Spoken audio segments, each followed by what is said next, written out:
يدخل عشان يوقف هيلا لأنه أدرك قيمتها، لكن تجري الرياح بما لا تشتهيه السفن. بيكون جاسي اتأخر جدا، ولما بيلاحظ إن جسمها وجع بيحس بإحساس عمره ما حسه قبل كده، وكأن حد بيطعن قلبه بسكين. ولأول مرة يجرب إحساس الألم. ساعتها البوابة بتنفتح، لكن إيه لازمة البوابة دلوقتي؟ لأنه حاليا خسر الإنسان اللي بيحبها.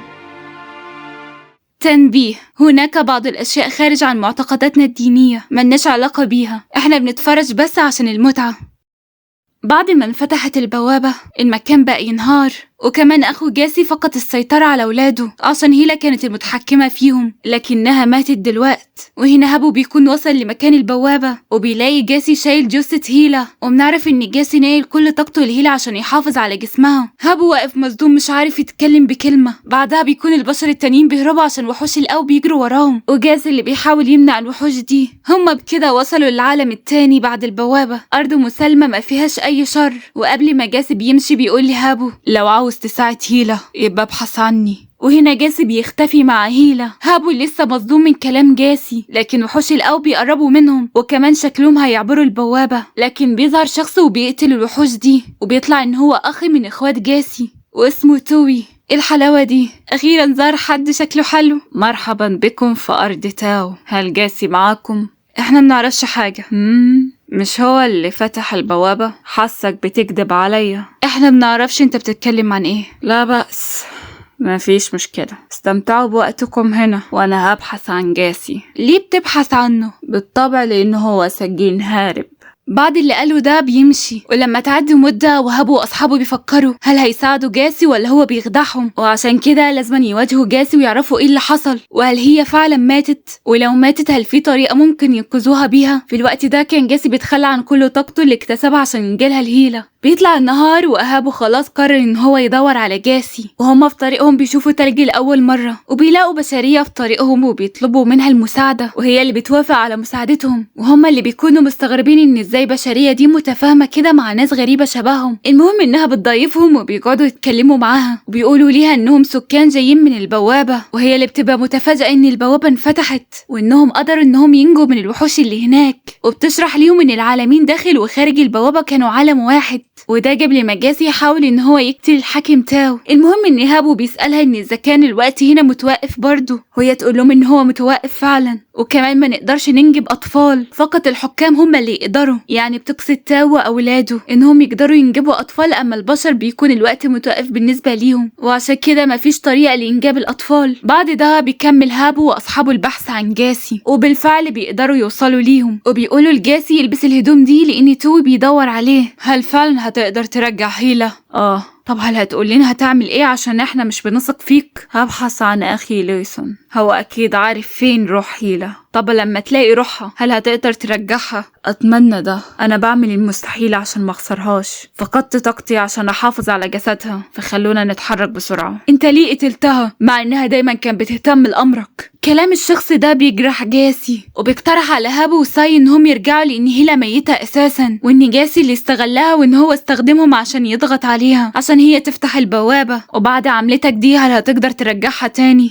انا اعترف ان انا اغبى شخص في الوجود، وهي حظها سيء انها قابلتني. هابو كان هيضرب جاسي لكن ساي بتوقفه، وبيقعدوا كلهم زعلانين على هيلا اللي ضحت بحياتها عشان تساعدهم، وجاسي اللي واقف بيتمنى من هيلا انها تفتح عينيها مرة تانية لان في ناس محتاجينها. فجأة كده بيحس جاسي ان في واحد من اخواته متجه ناحيتهم، فبيطلب من هابو ياخد هيلا ويتخبى لان اخوه تايجو صحى. بالفعل بيسمعوا كلامه وبياخدوا هيلا وبيستخبوا، وبيفضل جاسي اللي بيرغب ان هو يتكلم مع تايجو افضل من هو يتقاتل معاه، وتايجو بيرفض ان هو يتكلم معاه، وبيحاول يهاجم البشر عشان يشوف ردة فعل جاسي، اللي ان جاسي بيحمي البشر. واضح انك انت اتغيرت يا جاسي، ما بقتش الشخص اللي كنت عليه زمان. وهنا بنرجع بالماضي شويه لما او كان بيعذب جاسي اللي كان مسجون، وده لان هو امر من ابوهم تاو، وتايجو اللي كان عاوز يشوف الجانب ده من البوابه قبل ما ابوه تاو يقفلها، وبيشوف جاسي اللي بيكون بدون مشاعر، فقط بيريد ان هو يبعد امه عن ابوه. وتايجو اللي بيكون قلقان على جاسي، وبيقرر ان هو يساعد جاسي على الهروب لعالم البشر بما ان جاسي الوحيد اللي يقدر يروح لهناك. ومن يومها جاسي هرب وتايجو ما يعرفش اي حاجة عنه، لكن دلوقتي اخيرا بيقابل جاسي اللي بقى مهتم بالبشر. فين لوسن؟ عارف انك انت خبيته، هتحتاجه لاي غرض. عاوز ارجع البشرية بتاعتي. هتخليني أصدق إنك أنت مهتم بالبشر فعلا. يعني بالعقل كده هاجي المسافة دي كلها وأخاطر بحياتي هيكون عشان إيه لو إنقاذها ما كانش السبب؟ مش عارف يا جاسي، أنا مش مصدقك لأنك دايما كنت حيوان أمنا الأليف. المهم إن تايجو بيسأل البشر هل جاسي بيهددهم، ولكنهم بيقولوا له لا، وإنهم عاوزين جاسي عشان يساعد هيلا. استنوا، هل بتقصدوا البشرية اللي فتحت البوابة؟ كنت عارف إنك أنت استغلت البشرية دي عشان تكمل العقد مع أمنا. البشر واقفين مش فاهمين هو بيتكلم عن إيه، وهنا تايجو بيوضح لنا كلامه. جاسي ده شبه السفينة الفارغة بتتحرك ساعة لما توقع عقد معاه، لكن لما يحب يحقق أمنيات أمنا حياتكم ولا حياة البشرية هيلا مش هتهمه في سبيل إن هو يلبي رغبات أمنا. وهنا تايجو بيقترح على البشر إن هو يوريهم الطريق لأخوه ليسون، أما جاسي هيفضل هنا لحد لما يموت. وجاسي كان موافق على كلام تايجو، وده لأنه عاوز هيلا ترجع تاني، بس هابو مش بيوافق، وده لأن جاسي مسؤول عن موت هيلا، فهو لازم يتحمل المسؤولية وإن هو يواجه هيلا وما يتهربش من مقابلتها. وبما إن تايجو شاف إن البشر متمسكين بجاسي فبيقول لهم اعملوا اللي انتوا عاوزينه، لكن أنا مش هكون مسؤولة عن تصرفاته. بعدها تايجو بيتكلم مع جاسي ويقول له هيكون صعب إنك ترجع روحها، خصوصا إنها بنفسها اختارت الموت. فجاسي بيتفاجئ لكنه مش هيستسلم وإن هو هيحاول يرجعها. وهنا تايجو بيحاول يقنع جاسي إن هو يرضى بالأمر الواقع، وبيقوله ما تكونش عنيد وصدقني فقدان شخص للمرة التانية بيؤلم. وهنا بنرجع لماضي تايجو، وبعد ولادته ذهب لأرض البشر، وهناك التقى بشخص أعمى، والشخص ده عمل تايجو بحبه ورباه اعتقادا منه إن هو كلب عادي. ومرت الأيام وتايجو تعلق بسيده، لكن بيمرض وحفيده بياخده عشان يحاول يعالجه، وبيودع تايجو على أساس إن هو هيرجع تاني. لكن تايجو استنى كتير، وبيتضح إن سيده مات، وإن هو مات عشان كان بيحاول حماية تايجو من أهل القرية. وهنا تايجو بيزعل لكنه بياخد جثته وبيطلب المساعدة من أبوه تاو، وبالفعل بيروح يطلب المساعدة من أبوه، لكن بيقابل أخوه لويسون وبيعرف إنه عنده قدرة بيوصل لأرواح البشر الميتين. وهنا بيكون تايجو اكتسب شوية أمل، لكنه بيتفاجئ إن روح سيده فضلت إنها تقعد هنا، لأن دي أكتر اللحظات السعيدة بالنسبة ليه لما كان شاب ومش فاقد البصر. وده اللي كسر قلب تايجو، إنه شاف سيده بيموت للمرة التانية. إزاي هتقنع روح ذهبت في طريقها للموت لما لقت سعادة في موتها؟ دي طبيعة الحياة، بيموت الناس وبتبقى ذكرتهم في أذهان من يهتم لأمرهم، لكني مش هسمح ليها تكون مجرد ذكرى. اعمل اللي انت عاوزه، لكن أنا بتمنى قبل ما أموت أشوف على الأقل حد من إخواتي نجح مع بشري. يلا ادخلوا، هتلاقوا لويسون مستخبي هناك. بعدها تايجو بيفتح الطريق لجاسي والبشر، وهما بيدخلوا لهناك عشان يكملوا الطريق بتاعهم لليسون. وتايجو بيتمنى لجاسي ان هو ينجح في انقاذها. وهنا بنشوف الوحش اللي اتعلق بهيلا طلع ان هو قطع كل الطريق ده عشان يشوفها. طب انا زعلت عليه، طيب شكله كيوت. في طريقهم جاسي بيلاحظ ان البشر تعبوا من المشي، فبيوقف عشان يرتاحوا شوية، وبيفتكر هيلا لما كان بتتعب من الطريق عشان كده كان بيشيلها اغلب الوقت. المهم ان هابو بيسأل جاسي هيعمل ايه بعد ما يرجع هيلا، هل هيروح لوالدته؟ فجاسي يقوله ما تتدخلش في مشاكلي، لكن هابو بيطلب من جاسي ان هو ياخده معاه لو هو عاوز يقتل ابوه تاو اذا كان ده هو اللي بيسعى ليه. فجاسي بيسأله ان هو ليه عاوز يساعده في حاجة زي كده، وهابو يقوله لان تاو لما جاب البشر هنا اختار منهم اللي يكون في المنطقة الامنة، والبشر التانيين تركهم يتاكلوا من عيال ابنه. وبيسأل جاسي ليه ابوه بيعمل حاجة زي كده. انا ذات نفسي مش عارف هو بيفكر في ايه. وبيمر شوية وقت وبيرجع صداع جاسي مرة تانية، لكن هابو بيجي يتكلم شوية معاه، وبنعرف ان هابو فقد بنت في القبيلة كانت الشمان، بس هي ماتت، وعشان كده جاسي بيقترح عليه ان هو يجرب حظه مع ليسون. بس هابو متردد وبيقول له ان هو مش هيعرف يرجعها لان هو مش معاه جسدها، بس جاسي عارف ان هابو بيعمل عذر عشان ما يقابلش البنت دي. انا مع الوقت حزني على فراقها تلاشى، وانا مش مستعد افتح جروحي تاني. انت بتقول ان ألم الفراق بيختفي مع الوقت، طب ليه انا بتألم من فراقها كل يوم؟ هل انت بتحب هيلا؟ ايه بحبها؟ ايه انت مستني مني تفسير؟ عاوز اعرف يعني ايه الحب.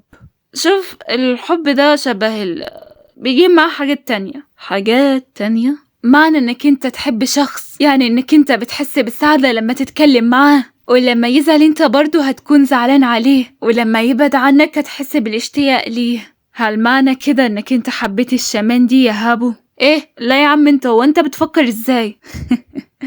واضح عليك على فكرة. ايه ده يا جماعة، جاي تتصاحب مع هابو ولا انا بتهيألي؟ انتوا يا جماعة بجد غريبين، قاعدين تحبوا وتنكروا في نفس الوقت، حاسسكم اطفال. طب يا عمي ميتا قولينا انت بتحبي مين؟ ده هيلا شكلها حلو. لا استنى، مش اللي في بالك. والمصحف ده كلام الرئيس القبيلة، هو اللي طلب من هيلا الجواز. لو عاوز تعيش امشي من قدامي. انا بقولي انا هروح انام احسن. يعني الشخص ده وكمان الشخص ده والغبي ده كمان. ايه يا عم جاسي، البنت ميتة اصلا. طب رجعها وبعدها يبقى غير عليها براحتك. المهم لما يجي صبح اليوم التاني، جاسو واللي معاه بيوصلوا لمكان لويسون اللي بيتسلل ورا هابو، لكن هابو بيهاجمه. وطبعا احنا عارفين ان جاسي واخواته مش بيتأثروا بهجمات البشر. ايه يا عم جاسي، هل انت جايب البشر دول عشان تضحي بيهم؟ لا، دول اصدقاء واحسن لك انك تبعد عنهم. اصدقاء؟ ضحكتني يا أخي. طب ما تقولي سبب وجودك هنا. عاوزك تاخدني لعالم الأرواح، محتاجة أرجع البشرية بتاعتي. يا عم جاسي البنت دي ميتة، روح ادفنها أحسن ليك بدل ما تضيع وقتك. طب لو قلت ليكي اللي أنا هقدر أرجع لك جسدك، هل هتساعدني؟ بس أنا مش قادر أوثق في حيوان أمنا الأليف. طب هخليك توقع معايا عقد. عقد إيه بس؟ أنا شايفة على جسمك أكتر من عقد، وكمان أنت ما وفتش بأي واحد منهم، وعاوزني دلوقتي أوقع معاك. وغير إن جسمك بينهار، وحاليا فقدت كل قوتك عشان تحافظ على جسم البشرية، بدل ما تستخدم القوة دي عشان تقتل بها أبونا. هنا جاسي بيستغل الفرصة إن أخوه بيقرب منه وبيحاول يمتص قوته، وبيطلع إن جاسي يقدر إن هو يمتص قوة أي شخص، بس عواقب امتصاص الطاقة دي إن هي بتسبب له ألم بعد ما يمتصها. المهم إن هو بيعطي كل القوة دي لهيلا. وهنا ليسون لما يشوف جاسي مصمم على إن هو ينقذ البشرية ديت، خلاص بيقرر إن هو يساعد جاسي، عشان لو جاسي استمر إن هو يضع قوته في البشرية ديت هيموت. وليسون مش عاوز يشوف أخوه بيموت، وعشان كده هيساعده، وبيقول لجاسي قدامه 9 أيام عشان يقدر يرجع روحها. لو الوقت انتهى ساعتها مش هيقدر يرجعها. وبالفعل جاسي بيدخل المكان اللي يروح هيلا فيه، وفجأة كده بيرجع لليوم ده لما كان مع هيلا وهم في طريقهم للبوابة. جاسي ما بيصدق ان هيلا قدامه، لكن هيلا بتكون غريبة شوية. هي مش غريبة شوية، هي دي غريبة شويتين. جاسي انا وحيدة هنا، افضل معايا. هيلا خلينا نمشي من هنا، لازم اوصلك لجسدك. لكني عاوزك تفضل معايا هنا. لا انتي مش هي. بيطلع ان ده كله مجرد وهم، والوهم ده بيتبع جاسي وهو ماشي بيحاول يمنعه ان هو يكمل الطريق، لكن جاسي عارف ان ده مجرد وهم، ومهما حاول يوقفه فهو مش هيقف لحد لما يلاقي هيلا. لكن جاسي بيستخدم قوة ليسون وبيلغي تنكر الشيء ده. هل مفكر بكده انك خدعتني؟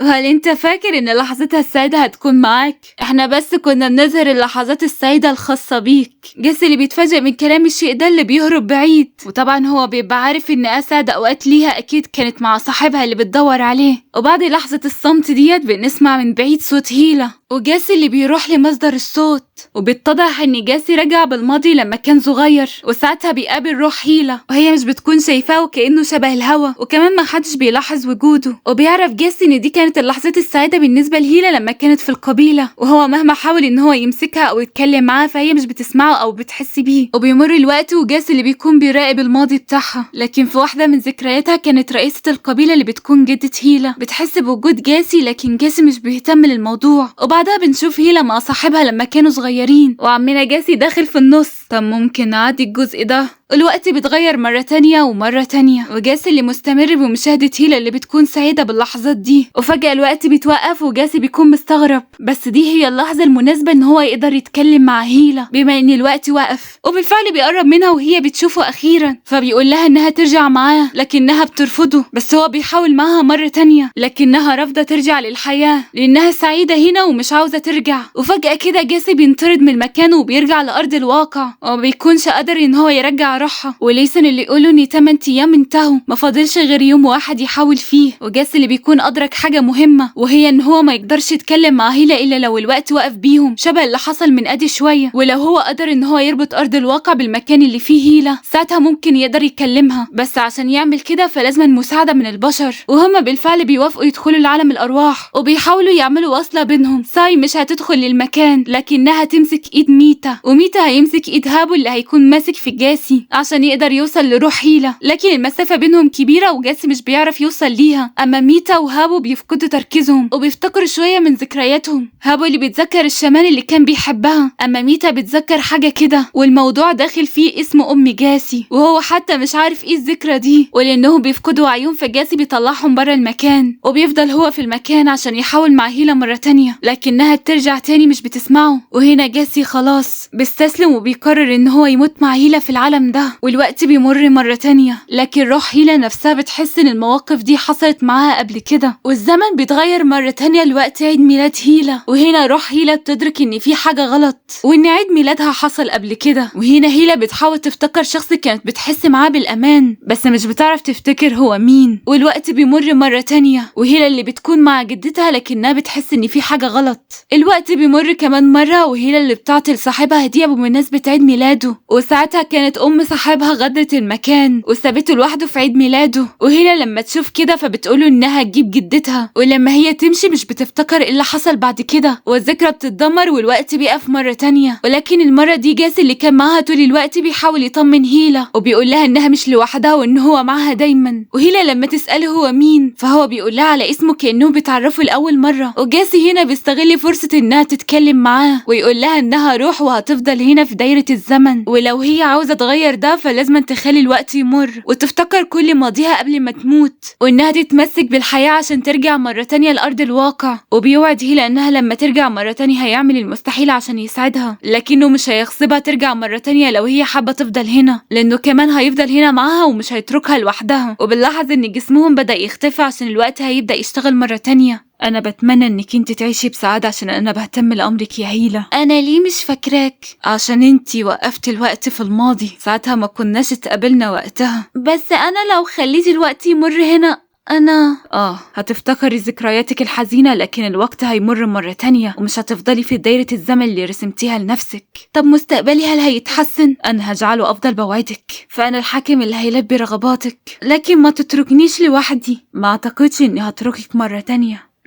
وهنا هيلا بترجع لذكرياتها في الماضي وبتفتكر كل اوقاتها الحزينه وايه اللي حصل بعد حفله عيد ميلاد صاحبها، وكمان جدتها اللي رفضت تبحث عن ام صاحبها، وهيلا اللي بتزعل من جدتها وبتروح عشان تدور على ام صاحبها بنفسها، لكن في طريقها بتشوف جدتها قدامها ميته. وساعتها هيلا بيغمى عليها ولما تصحى ما بتكونش في استطاعتها تتحمل اكتر من كده، وكانت هتجمد الوقت مره تانية بس جاسي بيكون معاها وما بيسيبهاش، بس هيلا مش بتشوفه وبتفتكر انها وحيده ومحدش هيكون معاها. وهنا بيظهر اخو جاسي بمساعده ساي وهابو وميتا، بيقدروا يوصلوا جاسي بأرض الواقع، وبكده هيكون جاسي ظاهر ليها ويعرف يتكلم معاها بأنه هيفضل جنبها وهي بتستعيد كل ذكرياتها ومش هيتركها لوحدها أبدا. وهي لما بتسمع كلامه فبتطمن وبتقرر تكمل بقية الذكريات. وبيمر الوقت وبتعدي الأيام على هيلا اللي بتكون فقدت جدتها، لكنها بتعدي الوقت ده لحد لما في يوم الطائر بتاعها بينصاب، وهي بتكون زعلانة عليه ولما تطلب المساعدة فبتلاقيش حد بيساعدها وبتقرر تهرب بيه بعيد عن القرية. وهناك بنشوف أول لقاء بين جاسي وهيلا وهم صغيرين، وكان جاسي ساعتها هرب لعالم البشر لما تايجو ساعده، لكن جسده مصاب ومش بيعرف يتحرك. وهيلا لما تشوفه بتحسبه شجرة أكيد، وليه لأ. المهم ان هيلا بياخدها الكلام مع جاسي وبتحكي له عن ان اهل القريه هيتركوا القبيله بعد موت جدتها، وبتكونش عاوزه ترجع تاني لانها لو رجعت هياخدوا الطائر منها ويدفنوه. ولما يشوفها زعلانه بالشكل ده فبيقترح ان هو يساعدها تنقذ الطائر اللي معاها، لكن مقابل انها تكون شريكه حياته، وبكده هو وهي هيتشاركوا الطاقه مع بعض. شريكه حياه؟ هل ده معناه انك انت هتتجوزني؟ سميه زي ما تحبي، بس انا مش عاوزه اتجوز من شجره.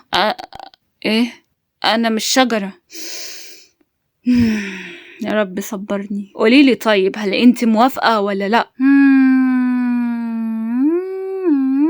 هل اتجوز من الشجرة؟ ماشي تمام، انا موافقة، لاني عمري ابدا ما شفت حد يتجوز من شجرة قبل كده. ارحميني، قلتلك ان انا مش شجرة. عمنا جاسي بيمسك ايد هيلا وبيخلي هيلا تقسم معاه انها تكون رفيقة حياته للابد، وهو كمان بيقسم ان هو هيكون رفيقها للابد، وبكده القسم بينختم عليهم هما الاتنين. بعدها جاسي بيطلع جزء من قلبه. استنوا كده، مش دي القلادة اللي كانت مع هيلا وهي بتقول انها بتاعت صاحبها؟ لا لا لا لا لا يا جماعة انتوا بتهزروا. طلع ان القلادة دي جزء من قلب جاسي اصلا.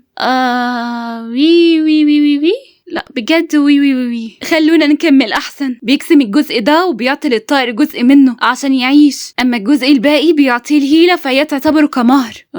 شكلي مفيش قبلة للعريس. مش مهم. ايه؟ شكرا لك يا جاسي. بس كفاية، وقفي النظرة دي. بعدها بيقول لها ترجع عشان أكيد في اللي بيدور عليها، وإنها لو عاوزة تشوفه تاني فهي تيجي ليه بعد 5 أيام. فهي تسأله ليه بعد 5 أيام، وده لأن جاسي في الوقت ده هيحاول إن هو يتعافى بما إن هو شارك وقته مع هيلا. يعني من الآخر جاسي متأذي بسبب تعذيب أبوه ليه، فجسمه ما كانش بينمو، ولأن هو شارك قوته مع هيلا فهي بتكون كمان شاركت وقتها معاه. وهنا جاسي بقى ينمو عنده جانبين، جانب بشري وجانب حاكم، لكن الجانب البشري هو اللي ساعده يتعافى. هيلا بتودع جاسي وبتقوله إنها هترجع مرة تانية بعد 5 أيام، وبتمشي لكن في الطريق بتفقد الوعي وبتفقد قلب جاسي كمان. لا لا لا لا لا لا، كله إلا القلب والنبي. المهم إنها قبل ما تفقد الوعي بنشوف كوي اللي هي أم صاحبها، وبعدها الأخت هيلا بتصحى وما بتكونش فاكرة أي حاجة، ولا بتكون فاكرة جاسي ولا حتى المهر بتاعها، وبتعدي الذكرى دي. وبعدها بنشوف صاحبها اللي بيكون ماسك القلب على أساس إن القلادة دي هتفكره بأمه بعد ما هي اختفت. بتعدي الذكرى دي كمان، وبيجري الوقت بهيلا، والناس من حواليها بقوا يغادروا القبيلة وبيروحوا يسكنوا في المدن. وذكرى ورا ذكرى أخيرا هيلا بتتذكر إن صاحبها اختفى، وبتفتكر كل حاجة حصلت لحد ما وصلت لليوم اللي ضحت بيه بنفسها عشان تفتح البوابة. وهنا أخيرا الأخت هيلا بتصحى. المهم إن جاسي أخيرا ما صدق إن الأخت هيلا رجعت، وهي أول كلام تقوله ليه هو أنت ليه أنقذتني؟ وجاسي هنا يقول لها إن هو بيهتم لأمرها، وإنه آسف لأنه أدرك قيمتها بعد فوات الأوان. أنا مش عاوز أعرف. الأخت هيلا بتلمس حاجة غريبة كده، بس كده ما ينفعش يا أخت هيلا. وعمنا جاسي ما صدق، وسايو هابو وميتا بيروحوا يطمنوا على هيلا، لكن عمنا جاسي بقى لازقة. إيه يا عم الحبيب؟ شكرا لك يا ليسون. وقف الكلام ده كده، احنا مش بشر عشان تشكرني. انت عارف الشكر عندنا هو تبادل مصالح. لازم تقتل ابونا تاو. على فكرة رغبتك بتتوافق مع رغبة امنا. استنى، ايه؟ امنا عاوزة تقتل ابونا؟ اوعى الدنيا هتولع كده. بس معها حق انها تختارك بالذات عشان تقتله، فانت الوحيد اللي تقدر تهرب لارض البشر. هتعمل ايه يا جاس عشان تحمي امنا؟ مش عارف يا ليسون، لكن ابونا مهما كان فهو مازال اقوى مننا كلنا. معك حق، فابونا قوي. بس يا جاسي هو انت ازاي هربت من تعذيبه ليك؟ ده بفضل أخي تايجو لأن هو ساعدني. ساعتها صنعت شجرة تربطني بعالم البشر، وقدرت وقتها أهرب، وبعدها قابلت هيلا، وبسبب إنها وافقت تقاسمني وقتها قدرت أستعيد قوتي. يا عم أنت عارف إن مفيش نهاية سعيدة بين البشر والحكام، بس هي هتحصل عليها. المهم إن جاسي لما كان ناوي يمشي هو شايل هيلا بيلاحظ إن قلبها وقف، ولويسن بيهدي جاسي ويقول إن روحها بتروح وتيجي، لأن هيلا للآن مش متمسكة بالحياة. يعني من الآخر لازم تحاول تقنعها تكمل حياتها ولا هترجع تاني لعالم الأرواح وهتتعبنا معاها تاني. فهم هنا بياخدوا قرار إنهم يخلوا هيلا تحس بالسعادة على أساس إنها ممكن ساعتها تتمسك بالحياة. أختنا هيلا بتصحى بعد مدة وبتلاقي نفسها في مكان غريب، وجاسي اللي بيكون معاها وبيطمنها إنهم لقوا المكان ده وهيخيموا فيه، وبيحاول يشرب هيلا ويأكلها لكن جسمها مازال ضعيف وهي بتكون فاقدة الشغف في كل حاجة. فجاسي بيسألها عن الأشياء اللي ممكن تجعلها سعيدة، هل إنها ترجع تاني لبيتها وتلاقي صاحبها؟ أختنا هيلا أصلا ما بتكونش معبراه وبترجع تنام تاني. والله جاسي خسارة فيكي. بعد مدة بتصحى أختنا هيلا مرة تانية وبتكون ساي موجودة معاها، وبعدها بتخلي هيلا تطلع برا عشان تشم هوا، يمكن ده يعدل مزاجها، وإنها تقعد معاهم شوية عشان يتكلموا. بتعمل إيه؟ بس طبعا عمنا جاسي بيغير شوية. وهنا هيلا بتطلب من جاسي ان هو يدور على الكلب بتاعها، وهو اللي بيقول لها انه خلاص هيدور عليه لكن بشرط ان هو يشوفها بتاكل. بعد كده هابو بيتكلم مع جاسي ويقرر ان هو يروح للقبيله، وساي اللي بتكون بتتكلم مع هيلا بان جاسي بقى صديق ليهم وانهم كلهم عاوزين ينقذوها. هيلا بتسمع كلامها من هنا ولا بتعبرها حتى، وجاسي بيجي عشان ياخدها تدخل جوه. الاخت هيلا بتنام، وجاسي اللي بيتمنى انها ما تنامش كتير عشان خايف ان روحها ترجع تاني لعالم الارواح، وبيقعد يراقبها طول ما هي نايمه لكن هي بتصحى. وبتسأل جاسي عن لما طلب منها انها تيجي ليه بعد 5 ايام بعد لما اتجوزوا، هل وقتها كان ناوي يضحي بيها برضه؟ وهو اللي بيكون مصدوم من السؤال، لكنه بيقول لها ان وقتها ما كانش يعرف ان في بوابه، وكمان بعد ما هو استناها لمده 5 ايام فهي ما رجعتش. لكن كوي ام صاحبها جت على ان هي اللي بعتتها، وطلبت من جاسي في الوقت ده ان هو ياخدها لامه بما انها من نفس سلالتها. طبعا جاسي وقتها صدقها واخدها لعالم تاو، بس طبعا البوابه مقفوله، لكن كوي بتعقد مع جاسي صفقه بانها تفتح ليه البوابه البوابة مقابل إن هو يجيب ابنها هنا. وهي فعلا قدرت تفتح البوابة لأنها طلعت من نفس سلالة أمه، لكنها ما سمحتش ليه إن هو يدخل، وده لأن جاسي مرضاش إن هو يخطف ابنها في الأول، لأنه لو خطفه فهيلا هتكون وحيدة في وقت كانت جدتها متوفية وأصحابها كلهم غدروا القبيلة. مع إن هيلا فعليا ما كانتش لوحدها، لأن جاسي كان طول الوقت ده كان معاها لحد لما كبرت. وبعدها بيقول لهيلا إنها لما تتعافى يبقى وقتها يروح يدوروا على صاحبها وكمان يدوروا على الكلب بتاعها. هنا هيلا ترجع تنام تاني، وهي لما تصحى الجماعة بيحاولوا يقضوا معاها شوية وقت قبل ما يمشوا عشان هيروحوا يجيبوا الناس اللي في القبيلة، لكن هي بتكون في عالم تاني. ايه يا اختي هيلا، ايه الاكتئاب ده؟ المشكلة ان هو بيغمى عليها، ولما بتصحى مرة تانية بتلاقي جاسي اللي بيكون قلقان وخايف لان نبض قلبها بقى يضعف، وهو ما بيبقاش عارف يعمل ايه عشان يخليها تتمسك بالحياة، وهي تقول انها عاوزة تموت مرة تانية. فجاسي هنا بيحاول ياخدها في الكلام بالراحة عشان يقنعها، حتى ان هو بيتوسل ليها انها تتمسك بالحياة وبيعتذر منها لانه السبب في كل اللي حصل ليها، لكن لازم هي تتمسك بالحياة عشانه وعشان اصحابها وعشان عيلتها واخواتها وحتى صاحبها اللي هي بتدور عليه وكمان الكلب بتاعها وكل الناس اللي بيهتموا لامرها. ولو هي عايزة منه يموت فهي تقدر تقتله باستخدام القلب بتاعه، لو هي طعنته بيه ساعتها هيموت. وهيلا هنا بتقوله انها مش راغبة في الحياة، وده كله عشان تحس انها شبه جدتها اللي ضحت بنفسها عشان القبيلة، وهي كانت عاوزة تعمل شبهها لان جدتها كانت بتفضل انها تموت لمساعدة الناس. لكن لما جاسي رجع هيلا للحياة فهي ما بقتش عارفة ايه رغبتها، هل تموت ولا تعيش. فجاسي يقول لها تبطل هبل لان مستحيل جدتها كانت هتوافق انها تموت عشان حاجة زي كده، ولو هي عاوزة تلوم حد فهي لازم تلومه لان هو السبب في كل اللي حصل ليها. بعد ما هيلا بتهدى فجاسي بيحكي لها قصة حياته، وان اللي كل اللي فاكره قبل ما يقابل هيلا هو العقد اللي امه رسمته على ظهره وطلبت منه تحريرها من ابوه حتى لو لازم الامر ان هو يقتله. هل امك كانت في خطر من ابوك؟ ده سؤال معقد شوية، لكن من رابع المستحيلات ان هو يأذيها. اعتقد ان الموضوع صعب فهمه، لكن هي دايما بتتمنى موته وهو اللي دايما يكون مهووس بيها. صدقيني لو قلت ليكي ان عمري ما فهمتهم ولا حتى حسيت بمشاعر ترابط مع اي واحد فيهم. كنت اقرب لحيوان غريزته بتدفعه ان هو يفضل عايش، عشان كده كنت بنفذ اوامر امي. حاولت اخرجها من ارض تاو بما اني الوحيد اللي يقدر يتنقل بين العوالم، لكن ابي تاو دايما ما كان بيراقب كل حركة انا بعملها. فاكرة ابو الرئيس اللي خني؟ في وقتها كنت طلبت منه المساعدة لكنه قال لأبي على خططي وعشان كده تعاقبت. مساء الفل على ابو جاسي المز.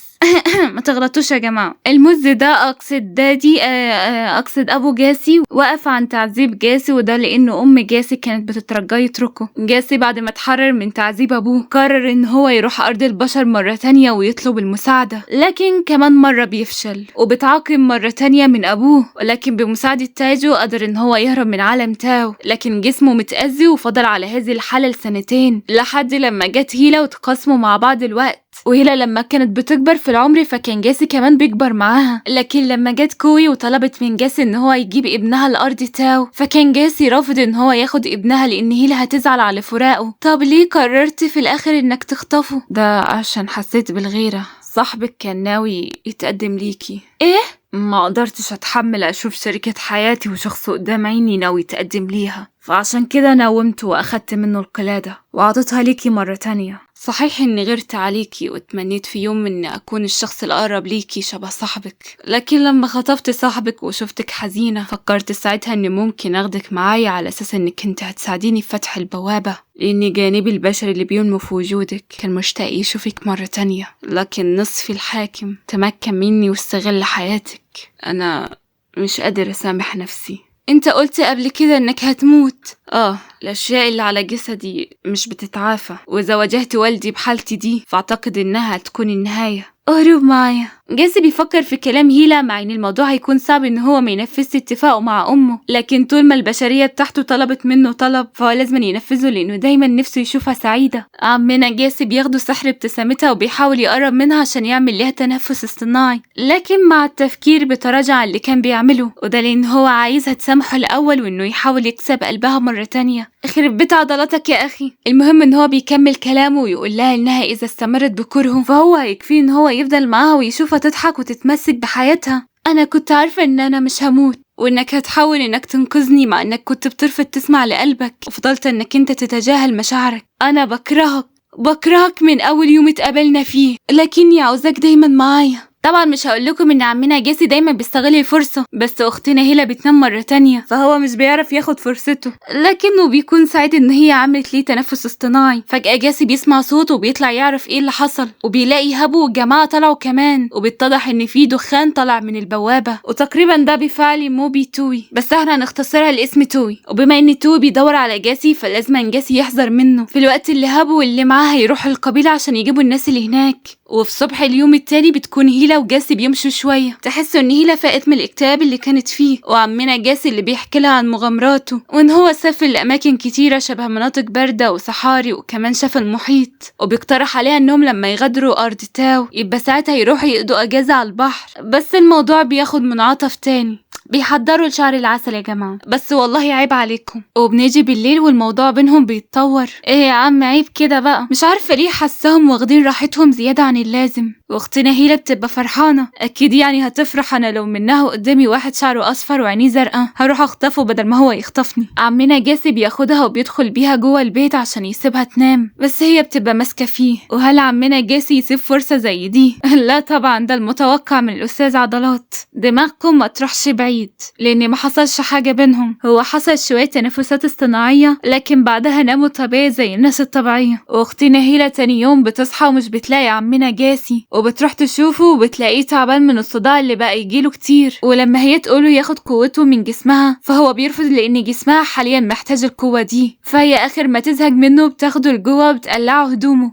لسه فيك اعادة خلع هدومي؟ على فكرة انا مش بهزر. هنا هيلا بتشوف خدم العقد بتاع ام جاسي، وبيطلع ان الصداع اللي بيجيله ده بسبب مخالفة اوامر امه، وهيلا اللي تقوله يلغي العقد معاها، لكن جاسي مش بيقدر لان لازما اللي وقع معاه هو اللي يلغي العقد بنفسه. فهيلا لما تشوف الختم بتاعها فبتطلب من جاسي يلغي العقد معاها. مش انتي كنت عاوزة تلاقي صاحبك؟ انا هلاقي صاحبي من غير عقد. بعدها بتلغي عقدها معاه، وجاسي اللي بيحس ان واحدة من سلاسل العقد انفكت من عليه، لكن عقده مع هيلا ما كانش بالشيء المتعب بالنسبة ليه، ورغم كده هيدور على صاحب هيلا من غير حتى عقد. وكل اللي مطلوب من هيلا انها تعيش حياتها ومتشغلش بالها باي حاجة. اختنا هيلا بتفرح بكلامه. طيب احترموا ان في حاجة اسمها سناجل. عمنا جاسي اللي بيعيش اللحظة مع هيلا. طب خلونا نسيبهم دلوقتي في حالهم ونروح للبشر. هابو وميتا بيقرروا يدخلوا الجانب التاني من البوابة، لكنهم هيتركوا ساي هنا عشان هيكون امان بالنسبة ليها. وهم جايين يدخلوا لهناك بيشوفوا عمنا الغراب. يا عمي مش وقتك خالص، عمنا الغراب عاوز يعرف من هابو مكان جاسي، لكن هابو وميتا بيتجاهلوا اسئلته وهو بيكون وراهم طول الطريق مصمم ان هو يعرف مكان جاسي. بعدها هابو وميتا بتقابلوا مع بعض الأشخاص في القبيلة وبيقولوا لهابو إن الوحوش انتشرت في المكان، لكن مونال ساعدهم وأنقذهم من الوحوش. فهابو أول ما يعرف كده بيروح القبيلة عشان يطمن على الناس وعلى مونال كمان. وعمنا الغراب بيتركهم وبيروح لمونال عشان يسألوا عن مكان جاسي، بس مونال مش بيرضى يقوله الحقيقة، وتوي بيعرف إن مونال بيكذب عليه، وعشان كده بيهاجمه ويهدده بإن هو يحرق جثة البشرية اللي بيهتم لأمرها. وهنا مونال بيستسلم وبيقول لتوي على كل حاجة، وإن جاسي كان معاه بشرية واسمها هيلا وهي اللي فتحت البوابة وحاليا هي ميتة. فتوي في لحظة بيتفاجأ وكأنه عارف هي مين هيلا، ولكن قبل ما يمشي بيقول لمونال ان هو حر ويقدر ان هو يغادر المكان ده، لكن مونال بيرفض ان هو يمشي لانه ما بقاش مهتم ان هو يشبه البشر او ان هو ياخد وجه هيلا بعد ما ماتت، لان هو بيكون زعلان على موتها. وبعدها بنشوف مونال بينزع القناع بتاعه. لا لا لا بتهزروا الحلاوة دي. خلونا نرجع لعصافير الحب. وجاسي اللي بيخلع هدومها. ايه استنى، بيخلع ايه؟ لا لا لا بقى كده انتوا زودتوها. بعد الجريمة اللي عملوها امبارح بالليل بتصحى هيلا على وش عمنا جاسي اللي بيصحى ومش بيبقى مكفيه امبارح. استنى، انت هتعمل ايه؟ هعمل كل خير. فاختنا هيلا بتلحق نفسها بسرعة وبتقوله انها جعانة عشان تهرب من اللي بيعمله، فهو بيقول لها تمام هروح اجيب الفطار لكن بعدها نكمل. ايه يا عم جاسي، هو مش فيلم عشان تكمله؟ عيب عليك والله، احترم نفسك شوية. المهم ان لما جاسي بيطلع بره بيلاحظ ان ساي بتحاول تحذره من الناس اللي وراه، والناس دول بيطعنوا جاسي وبيثبتوه عشان ما يهربش. وفي نفس الوقت هيلا جوه البيت بتكون مصدومه لما تشوف الشخص اللي دخل عليها، وبتطلع انها ام صاحبها اللي اسمها كوي، وبتكون فرحانه ان هيلا كويسه وتقول لها ان هي جت عشان تنقذها من جاسي اللي خطفها. فهيلا بتبقى مش فاهمه حاجه وتقول لكوي ان هي مش مخطوفه، فكوي بتبقى مصدومه من كلامها انه ازاي بعد اللي عمله جاسي معاها وان هو ضحى بيها عشان يفتح البوابه. فهيلا لما تسمع الناس اللي بره انهم مسكوا جاسي، فهي بتحاول تطلع عشان تنقذه، لكن كوي بتمسكها وتقول لها هالكائن ده غسل دماغك ولا ايه؟ جاسي مش عدوي، انت ازاي بتثقي بشخص زي ده هو اللي قتل رودري صاحبك.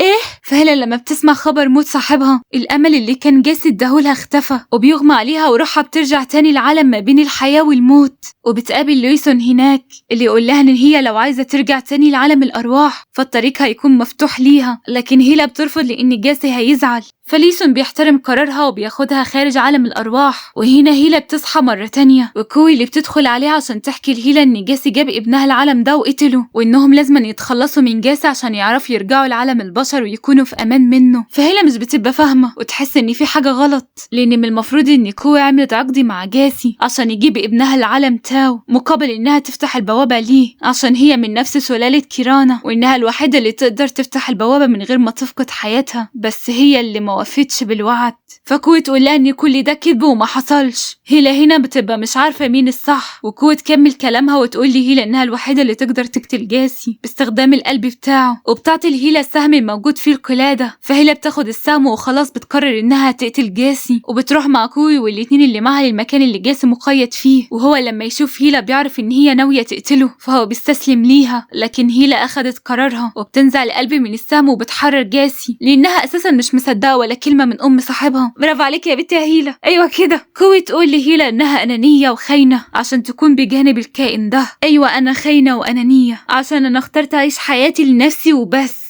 تربيتي. جاسي خلينا نمشي من هنا بسرعة. هنا كوي بتقول لهم ما يفرحوش كتير لأن اليوم ده هو الأخير لجاسي، لأنها طلبت المساعدة من توي، وعمنا توي بيدخل وبيحاول يهاجم جاسي بس بيقف لأن كان هيأذي هيلا. وهنا هيلا وأم صاحبها لما يسمعوا صوت توي بيحس إن صوته مش غريب عليهم، فتوي بيخلع القناع اللي كان لابسه وبيطلع إن هو رودري صاحب هيلا اللي بتدور عليه. هنا هيلا بتبقى مش مصدقة إن صاحبها عايش، وهيلا أول ما بتقف عشان تروح ليه وتتأكد من اللي قدامها ده صاحبها، فهو بيستغل الفرصة وبيقتل جاسي.